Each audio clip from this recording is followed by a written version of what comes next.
നായകയെ തിരഞ്ഞ് CPIM Mallappally local committee secretary Nithin കുമാറിന്റെ വീട്ടിൽ പോലീസ് നടത്തിയ അതിക്രമത്തിൽ പ്രതിഷേധവുമായി പത്തനംതിട്ട CPIM ജില്ലാ കമ്മിറ്റി. പോലീസ് കാട്ടിയത് ഭീകരാതിക്രമമെന്ന് CPIM പത്തനംതിട്ട ജില്ലാ സെക്രട്ടറി രാജു എബ്രഹാം.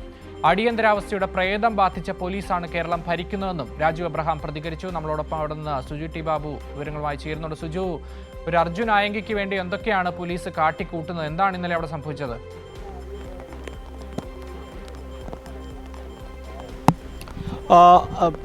ഞാനിപ്പോൾ നിൽക്കുന്നത് നമ്മുടെ CPM ലോക്കൽ കമ്മിറ്റി സെക്രട്ടറി നിതിൻ്റെ വീടിൻ്റെ സമീപത്താണ്. ഇപ്പോൾ നിതിനുമുണ്ട്. CPM ജില്ലാ സെക്രട്ടറി രാജു എബ്രഹാമോടെ തത്സമയം ചേരുകയാണ്. ഇന്നലെ 4 വീടുകളിലാണ് പോലീസ് അടിയന്തരാവസ്ഥയെ ഓർമ്മിപ്പിക്കുന്ന തരത്തിൽ പരിശോധന നടത്തിയത്. വലിയൊരു അതിക്രമം തന്നെയല്ലേ പോലീസ് കാട്ടിയത്? പോലീസ് കാണിച്ചത് തെമ്മാടിത്തരമാണ്.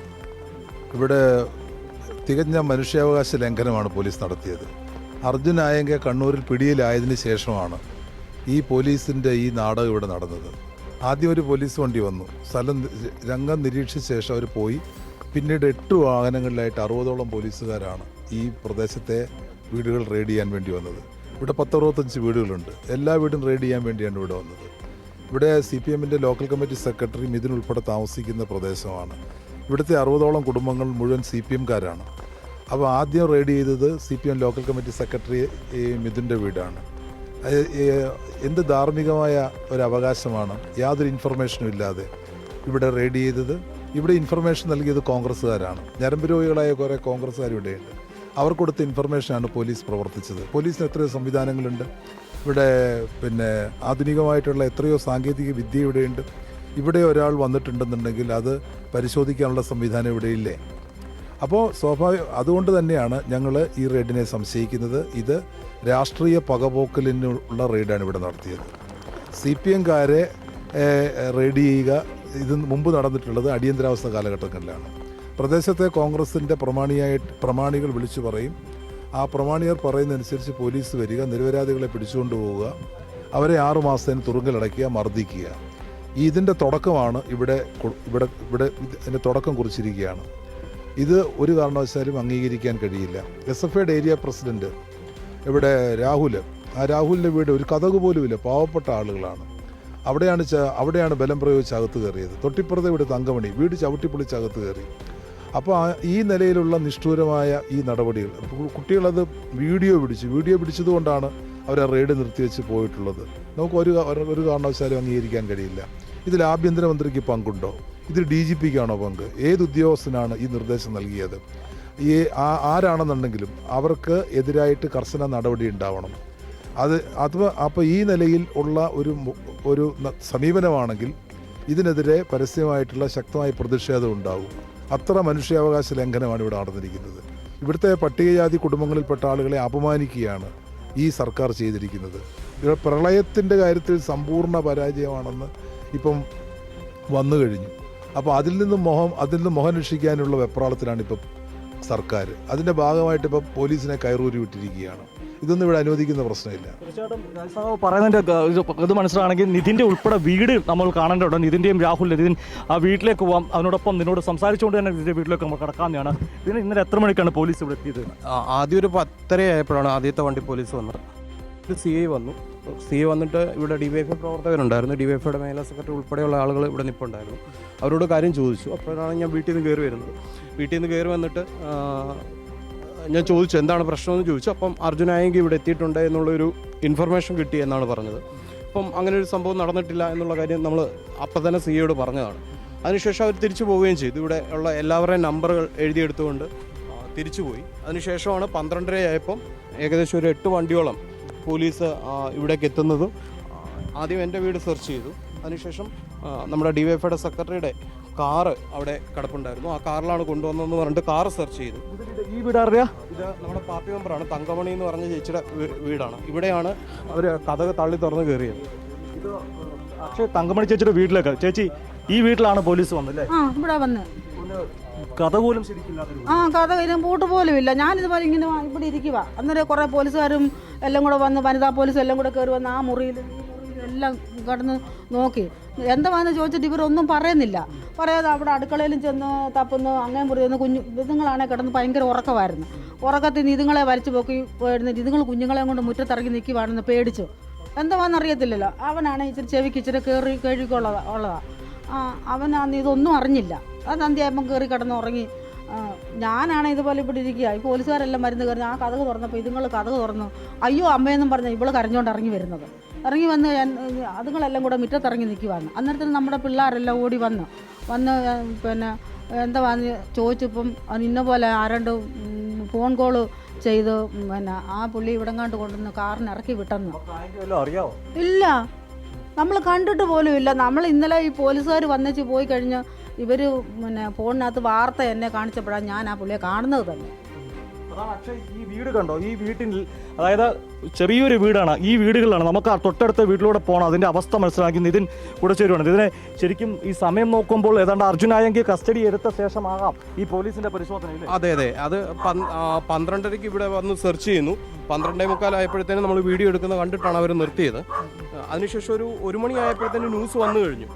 അർജുനായെങ്കിൽ അറസ്റ്റ് ചെയ്തു എന്ന് പോലീസിന്റെ ഫേസ്ബുക്ക് പേജിൽ തന്നെ അവർ പോസ്റ്റ് ചെയ്ത് കഴിഞ്ഞു. അതായത് അങ്ങനെയെങ്കിൽ അറസ്റ്റ് നടന്ന ശേഷം അല്ലെങ്കിൽ കസ്റ്റഡിയിലായ ശേഷമാണ് ഈ പോലീസ് പരിശോധന ഇവിടെ നടത്തിയെന്ന് നമുക്ക് തോന്നുന്നത്. ഇനി ഇതാണ് അടുത്ത വീട്.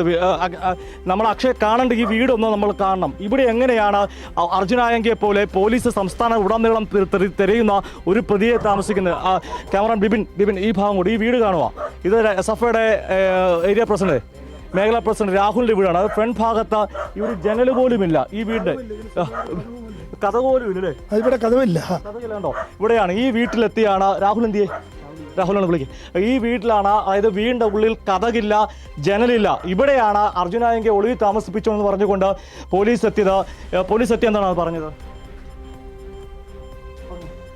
പോലീസ് വന്നിട്ട് ഇവിടെ ആളെ വല്ലതും ഉണ്ടോ എന്നൊക്കെ വന്ന് തപ്പി നോക്കുകയൊക്കെ ചെയ്തിട്ട് പെട്ടെന്ന് വന്ന് എല്ലാം തിരയുകയും അകത്തെല്ലാം കയറി ആരും ഉണ്ടോ എന്നൊക്കെ നോക്കുകയൊക്കെ ചെയ്തു. ഞങ്ങൾ ഉറക്കമായിരുന്നു. അന്നേരം പെട്ടെന്ന് വിളിക്കുന്നതായിട്ട് ഞങ്ങൾ കഥ തുറന്ന് വന്ന് നോക്കാം. ഇവരിങ്ങനെ സെർച്ച് ഇല്ല കണ്ടിട്ടുള്ളൂ. ഇതിനെ ഈ വീടിന്റെ ഒരു പക്ഷേ CPM ജില്ലാ സെക്രട്ടറി രാജു അബ്രഹാം പറഞ്ഞ പോലെ ഈ തുവള്ളക്കൊടിയും ചുവപ്പ് കൊടിയൊക്കെയാണോ ഇവിടെയുള്ള കോൺഗ്രസ്സുകാരെ ഭയപ്പെടുത്തുന്നത്? നിങ്ങൾ ഇതിന്റെ പ്രത്യേകിച്ച് ഇവിടുത്തെ പ്രവർത്തനം കോൺഗ്രസ്സുകാരെ കണ്ണിലെ കരടാക്കുന്നുണ്ടോ? തീർച്ചയായിട്ടും. നമ്മൾ കഴിഞ്ഞ കുറേ കാലമായി, കഴിഞ്ഞ 5 വർഷക്കാലം പഞ്ചായത്ത് ഭരിച്ചത് UDF ആണ്. ആ UDFിനെതിരെ കൃത്യമായിട്ട് ലോക്കൽ കമ്മിറ്റിയും പാർട്ടി ഏരിയ കമ്മിറ്റിയും ശക്തമായ സമരങ്ങളാണ് നടത്തിയിട്ടുള്ളത്. അതിൻ്റെ ഒരു പ്രതികാരമായിട്ട് തന്നെയാണ് ഇത്തരത്തിലുള്ള പ്രവൃത്തി കോൺഗ്രസിൻ്റെ ഭാഗത്തുനിന്ന് ഉണ്ടാകുന്നതെന്ന് തന്നെയാണ് നമ്മുടെ സംശയം. CPM ജില്ലാ സെക്രട്ടറി നമ്പർ R സനൽകുമാറുണ്ട്. സനൽകുമാറിലെ സൺലൈറ്ററിലേക്ക് പോകുന്നു. ഇതാണ് നിതിൻ. സൺലൈറ്ററിലേക്ക് വരാം. രാഹുലിന്റെ വീട്ടിൽ നിന്നുള്ള പോലീസ് വന്നപ്പോൾ എന്താണ് പറഞ്ഞത്? വന്നിട്ട് ഇവർ വന്ന് സെർച്ച് ചെയ്തു. അത് എന്ത് നയത്തിന്റെ പേരിലാന്ന് ഞങ്ങൾക്ക് ഇതുവരെ പിടികിട്ടിട്ടില്ല. എത്ര വണ്ടി പോലീസ്? 8 വണ്ടി. സല്ലേട്ടാ, 8 വണ്ടി പോലീസാണ് ഒരു ഫോൺ കോളിന്റെ പേര് വീട്ടിലേക്ക് കയറി വരുന്നത്. എത്ര മനുഷ്യത്വരഹിതമായിട്ടാണ് കേരളത്തിലെ പോലീസ് മുമ്പോട്ട് പോകുന്നുള്ളതിൻ്റെ തെളിവാണ്. പ്രത്യേകിച്ച് ഈ നിതിനും രാഹുലും എല്ലാം ഈ മല്ലപ്പള്ളിയിലുണ്ടായ വലിയ പ്രളയത്തിൽ ജനങ്ങളുടെ കൂടെ നിന്ന് ദുരിതാശ്വാസ പ്രവർത്തനങ്ങളിൽ പങ്കെടുത്തുകൊണ്ടിരുന്നവരാണ് ഒരാഴ്ചക്കാലം. മിനിഞ്ഞാന്നാണ് ആ ക്യാമ്പുകളെല്ലാം പിരിച്ചുവിട്ടത് തന്നെ. നിതിനാണെങ്കിൽ കോളേജ് അധ്യാപകനാണ്. അദ്ദേഹം ചെറിയ നിലയിൽ നിന്ന്, പ്രത്യേകിച്ചും പാവപ്പെട്ട വിഭാഗങ്ങളിൽ നിന്ന് ജനിച്ചു വളർന്ന് അവരാണ് ഇവിടെ കൂടുതലുള്ളത്. അവരുടെ എല്ലാം ആകെ ഒരു നേതൃത്വമായി വിദ്യാഭ്യാസം കിട്ടിയ ചെറുപ്പക്കാരൻ, അതിൻ്റെ നേതൃത്വത്തിൽ ഇതുപോലെയുള്ള രാഹുലിനെ പോലുള്ള കുട്ടികളൊക്കെ നല്ല രീതിയിൽ മുന്നോട്ട് വരുന്നു, പൊതുജനങ്ങളെ സഹായിക്കാൻ, പാവപ്പെട്ടവരെ സഹായിക്കാൻ. ഇതിലാരാണ് ഫോൺ വിളിച്ചത്? ഈ ഫോൺ വിളിച്ച നമ്പർ പരിശോധിക്കുകയും അയാൾക്കെതിരെ ഉൾപ്പെടെ കേസെടുക്കണം. കുറ്റക്കാരായ പോലീസ് ഉദ്യോഗസ്ഥർക്കെതിരെ കേസെടുക്കണം. വിളിച്ചു കൊടുത്ത ഫോൺ നമ്പർ ആരാണ്? ഇവർക്ക് വിവരം കിട്ടിയതിൻ്റെ അടിസ്ഥാനത്തിൽ വന്നതാണല്ലോ ഇവർ പറയുന്നത്. ഞാൻ ഇടതുപക്ഷ ജനാധിപത്യ മുന്നണിക്ക് വേണ്ടി തിരുവല്ല നിയോജകമണ്ഡലം കമ്മിറ്റിക്ക് വേണ്ടി പറയുന്നു, വളരെ വ്യക്തതയോടുകൂടി വിളിച്ചു കൊടുത്ത ആളിനെതിരായും ആര് പറഞ്ഞിട്ടാണ് പോലീസ് ഇവിടെ വന്നതെന്നും എന്ത് തെളിവിൻ്റെ അടിസ്ഥാനത്തിലാണ് ഇത്രയും ഈ തുറന്നു കിടക്കുന്ന വീടുകളിൽ അർജുനായെങ്കിയെ പോലെ ഒരാൾ താമസിച്ചു എന്ന് കരുതുന്നത് തന്നെ മൗഢ്യമല്ലേ? എന്താണ് ഇവരുടെ മാനസികം? ഇത്രയും തുറന്നു കിടക്കുന്ന ഒരു വീട്ടിൽ സ്വന്തമായി ഇതിനൊരു കഥവ് പോലുമില്ല. ഈ രാഹുലിന്റെ SFIയുടെ രാഹുൽ താമസിക്കുന്ന ഈ വീട്ടിൽ എങ്ങനെയാണ് അവരെ ഒരുപക്ഷെ ഈ വീട്ടിൽ കയറാൻ പ്രേരിപ്പിച്ചത് ഈ ശുഭ്രപതാകയാണെന്ന് ഞാൻ കരുതുന്നു. ഈ കൊടി പിടിക്കുന്നവരുടെ വീടുകളിൽ കയറുക, CPMന് വേണ്ടി മുദ്രാവാക്യം വിളിക്കുന്നവരെ, ജനങ്ങൾക്ക് വേണ്ടി പ്രവർത്തിക്കുന്നവരെ അടിച്ചമർത്തുക, അല്ലെങ്കിൽ അവരെ ഇതോടെ ഇല്ലാതാക്കാമെന്നാണ് വിചാരിക്കുന്നതെങ്കിൽ ഇതിനെതിരെ ശക്തമായ നടപടി സ്വീകരിക്കാത്ത പക്ഷം അതിശക്തമായിട്ടുള്ള സമരത്തിലേക്ക് CPMും ഇടതുപക്ഷ ജനാധിപത്യ മുന്നണിയും പോകും. ഞങ്ങൾ ഈ ജനങ്ങളുമായി പോലീസ് സ്റ്റേഷനിലേക്ക് പോകും. ആഭ്യന്തരമന്ത്രി രമേശ് ചെന്നിത്തല ഈ കാര്യത്തിൽ മറുപടി പറയണം. ഇതിനടുത്ത വീട്, അതായത് തൊട്ടപ്പുറത്തെ വീടാണ് കാണിച്ച വീട്. നമുക്ക് സമയമുള്ളിടത്തോളം ആ ഭാഗം കൂടെ, ആ വീടുകൾ ഏത് വീടാ? അവിടെ ഇല്ലേ? അവിടെയൊക്കെ എത്ര നിങ്ങൾ ആരെങ്കിലും അർജുനായെങ്കിൽ എസ്എഫ്ഐയുടെ പുറത്ത് ഡിവൈഎഫ്ഐയുടെ കണ്ടിട്ടുണ്ടോ ജീവിതത്തിൽ? ഇല്ലില്ല, ഇതുവരെയും കണ്ടിട്ടില്ല. സോഷ്യൽ മീഡിയയിൽ മാത്രമാണ് അർജുനായെങ്കിയോ കണ്ടിട്ടുള്ളത്. അങ്ങനെ ഒരാളെ തേടി വരുമ്പോൾ നിങ്ങളുടെ വീട്ടിലേക്ക് വരുമോ അല്ലേ? അതെ അതെ, നമ്മൾ ആദ്യമേ പറഞ്ഞതാണ്. നമ്മുടെ കീഴ്വായ്പൂർ സി വന്നപ്പോൾ നമ്മൾ ആദ്യമേ പറഞ്ഞതാണ് ഇവിടെ ഇല്ല എന്നുള്ള കാര്യം പറഞ്ഞതാണ്. 10:30 ആയപ്പോൾ നമ്മൾ പറഞ്ഞ കാര്യമാണ്. ആ സമയത്ത് വേണമെങ്കിൽ കയറി സെർച്ച് ചെയ്യായിരുന്നു. അപ്പോൾ ആരും ഉറങ്ങിയിട്ടുണ്ടായിരുന്നില്ല. അതിനുശേഷമാണ് 12:30-ക്ക് വീണ്ടും 8 വണ്ടി പോലീസായി തിരിച്ചു വന്ന് വീടുകൾ കയറുന്നത്. 8 വണ്ടി പോലീസാണ് അർജുനായെങ്കിയെ തെരഞ്ഞുകൊണ്ട് ഈ സാധാരണക്കാരുടെ വീട്ടിലേക്ക് എത്തിയെന്ന് പറയുമ്പോൾ അതിൻ്റെ ഭീകരാവസ്ഥ മനസ്സിലാക്കേണ്ട ഒരു കാര്യമുണ്ട്. യാതൊരു തെളിവും പോലീസിന്റെ പക്കലില്ലായിരുന്നു. കടുത്ത അതിക്രമമാണ് കാട്ടിയെന്നാണ് CPM ജില്ലാ സെക്രട്ടറി രാജു പറഞ്ഞു വെക്കുന്നത്. അതായത് ഈ നടന്നത് അടിയന്തരാവസ്ഥയെ ഓർമ്മിപ്പിക്കുന്നതും ലജ്ജിപ്പിക്കുന്ന തരത്തിലുള്ള പോലീസിന്റെ ഭാഗത്ത് നടപടിയെന്നാണ് CPM ജില്ലാ സെക്രട്ടറി രാജു അബ്രഹാം പറയുന്നത്. തീർച്ചയായിട്ടും വലിയ പ്രതിഷേധമാണ്. 4 വീടുകളിലാണ്.